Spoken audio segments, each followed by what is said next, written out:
Here, in this place.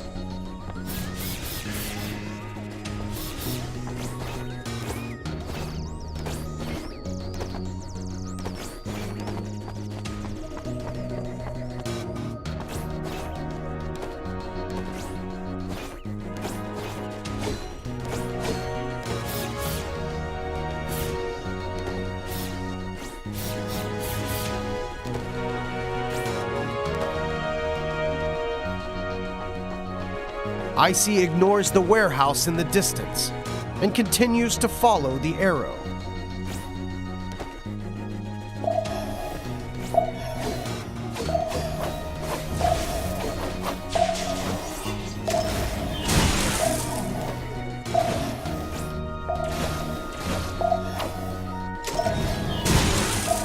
ICEY enters the warehouse that is completely devoid of any living creature, just like the attic.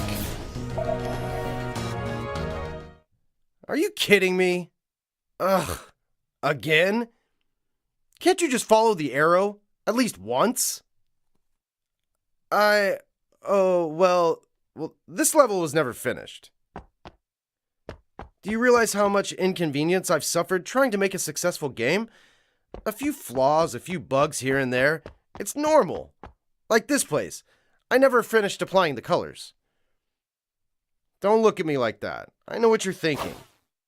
In reality, it's really difficult to make a game, and it's very easy for problems like this to appear.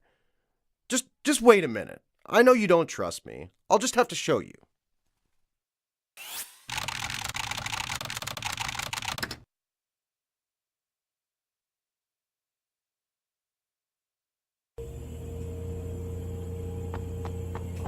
Welcome to the archive room.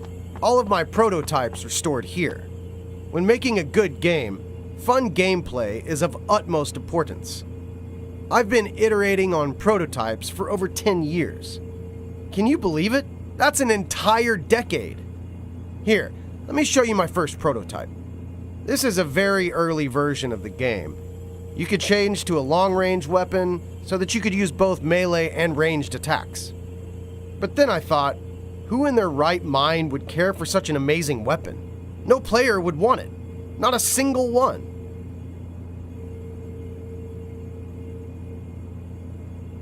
So, in the end, I completely abandoned this prototype. That brings us to the second version. In the second version, there was a sort of mix between the demonic enemies and the player.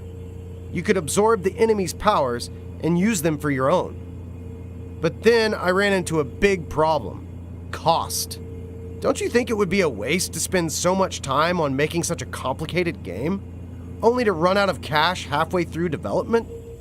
After all, games do need to make money.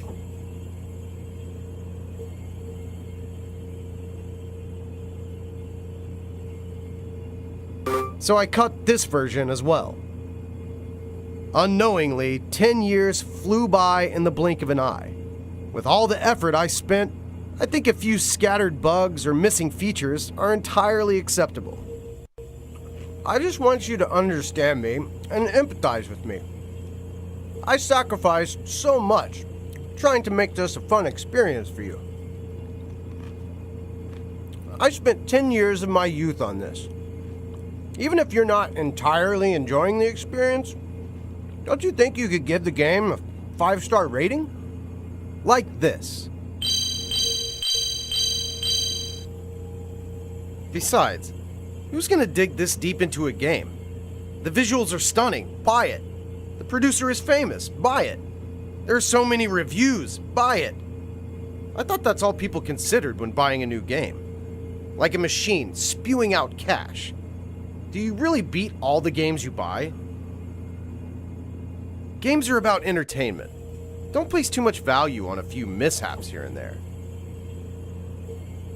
People will still buy the game, even if the servers are bad. People will still buy the game if there are bugs. So, man, why not buy another?